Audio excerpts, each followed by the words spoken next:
permintaan di dunia pembiayaan sih masih tetap stabil ya, walaupun di tengah-tengah kenaikan suku bunga acuan Bank Indonesia. Memang kalau berbicara mengenai kenaikan suku bunga ini sendiri tentu mempunyai dampak tersendiri dari cost of fund yang ada di masing-masing perusahaan pembiayaan, karena perbankan mau tidak mau juga sudah mulai menaikkan suku bunga pinjamannya kepada pelaku usaha jasa pembiayaan. Namun kenaikan ini pastinya juga saya yakini kebanyakan para debiturnya juga yang baru terutama ingin mengajukan pinjaman sudah mengantisipasi dan sudah mengetahui bahwa adanya kenaikan suku pinjaman ini. Jadi tidak satu hal yang mengagetkan, tetapi dari sisi demand masih tetap stabil, Mbak Aneka. Baik, di industri pembiayaan sendiri saat ini apakah juga sudah ada transmisi kenaikan suku bunga kredit? Sudah ada transmisi ini sendiri karena memang dari kami kan memang 70% pendanaan kami adalah dari perbankan.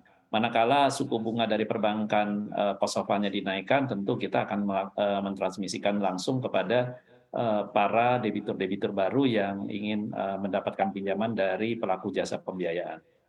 Baik, artinya meskipun Bank Indonesia ini juga meminta perbankan mungkin untuk menunda transmisi kenaikan suku bunga kreditnya, untuk industri pembiayaan sendiri sudah mengambil langkah lebih dulu begitu untuk menaikkan suku bunga kredit.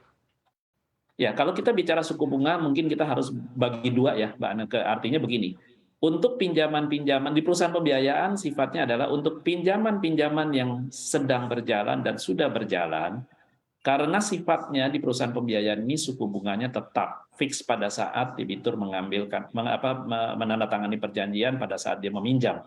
Nah, artinya untuk debitur-debitur yang sudah meminjam sebelum kenaikan suku bunga ini atau yang memang sudah berkontrak, itu tidak akan mengalami kenaikan suku bunga.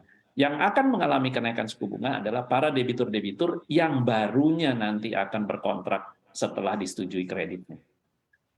Baik, menarik sekali. Kita akan beralih ke Pak Mika yang juga sudah bergabung dengan kami, ekonom dari Bank CIMB Niaga. Pak Mika, apa kabar? Kabar baik Mbak Aneke, Baik, selamat Pak siang. Mika, kalau kita lihat Bank Indonesia sudah menaikkan lagi 50 basis point, lalu seperti apa ini akan mempengaruhi ekspansi dunia usaha dalam negeri yang tentunya akan mempengaruhi kredit perbankan?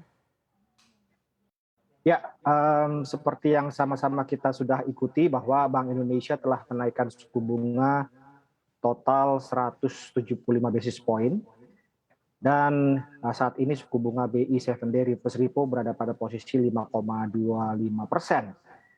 Tetapi memang saat ini kondisi ekonomi kita itu cenderung menguat ya, yang ditopang oleh belanja konsumsi rumah tangga dan juga belanja investasi pasca pandemi COVID dan juga ditopang oleh kinerja ekspor.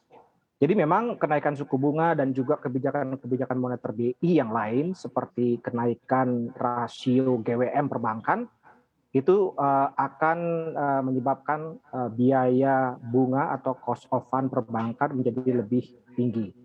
Tetapi dengan kondisi ekonomi yang seperti tadi saya sampaikan kuat, sebenarnya dampaknya tidak serta-merta langsung seperti itu Mbak Aneke. Jadi butuh waktu dan saya pikir pertumbuhan kredit perbankan yang saat ini mencapai 11 hingga 12% masih bisa bertahan hingga tahun 2023. Baik, hingga tahun 2023 yang Anda maksudkan ini apakah di kuartal pertama saja atau Anda masih optimistis juga sampai di half year atau hingga full year juga masih akan terus positif begitu pertumbuhannya?